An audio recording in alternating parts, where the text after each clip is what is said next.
कुछ लोगों की फितरत में अपने ताल्लुकात को गंदा करना होता है। कुछ लोगों की फितरत में अपने ताल्लुकात को या उन लोगों को जिनसे वो मोहब्बत करते थे या करते हैं या मोहब्बत करने का नाटक करते हैं, उनकी ज़िंदगी को अजाब में डालना होता है। वो चाहते हैं कि उनसे जो मोहब्बत नहीं करता और जिससे वो मोहब्बत करते हैं उसे तकलीफ़ पहुंचाएं, उसे नुकसान पहुंचाएं, उसे अज़ियत दें, इतनी अज़ियत दें कि वो ज़हनी तौर पर आसूदगी से दूर हो जाए, ज़हनी तौर पर तकलीफ़ का शिकार हो जाए।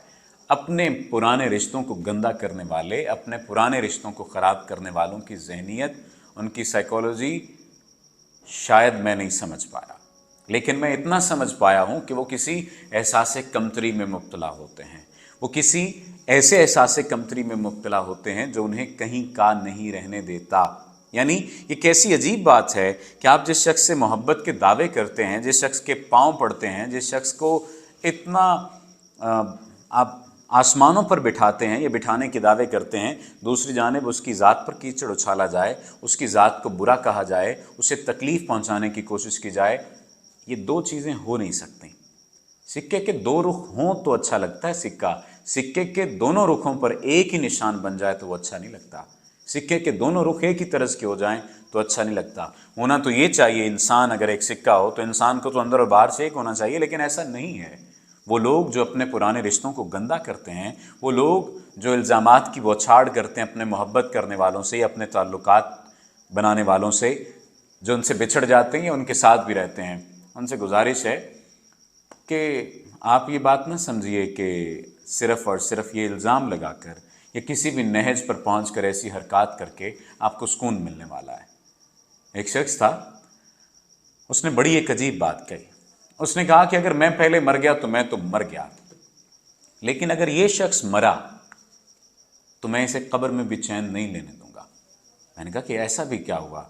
उसने कहा कि इस शख्स के साथ मेरा ताल्लुक़ था, हमने कारोबार इकट्ठे किया था, हमारी दोस्ती थी, हमारे दरमियान मोहब्बत का ताल्लुक़ था, भाईचारे का ताल्लुक़ था, बहुत मोहब्बत थी, लेकिन इस शख्स ने मुझे अजियत पहुंचाई, मुझ पर इल्ज़ाम लगाए और मेरे साथ बहुत बुरा सलूक किया।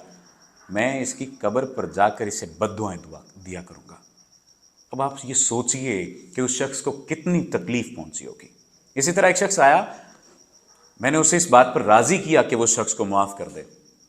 उसने कहा कि सर, मैंने खाना काबा के गिलाफ को पकड़कर बद्दुआ दी है और मुझे मालूम है कि इस शख्स के साथ बुरा होगा। मैंने कहा कि उसको माफ़ कर दें और आप अल्लाह ताला से ये कहें कि या अल्लाह, जो मैंने उस वक्त बद्दुआ की थी वो माफ़ कर दे मुझे, मैं नहीं करना चाहता बद्दुआ।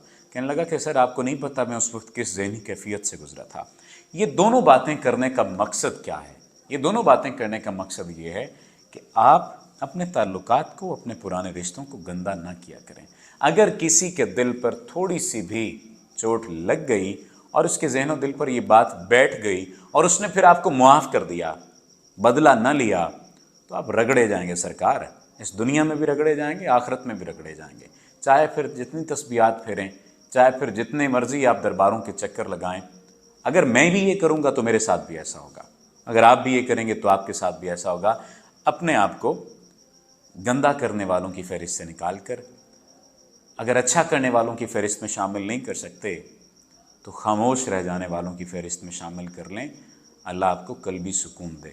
पैसा, दौलत, कारोबार का सेट होना, लोगों का इर्द गिर्द होना, इस सब के बावजूद भी आप तन्हा हैं अगर, तो फिर उस सब पर भी लानत और आप पर भी लानत कि आप अपने ताल्लुकात को गंदा करने के बाद भी इस बात को तरसते रहेंगे कि आपको समझने वाला कोई नहीं था, आपको पढ़ने वाला कोई नहीं था।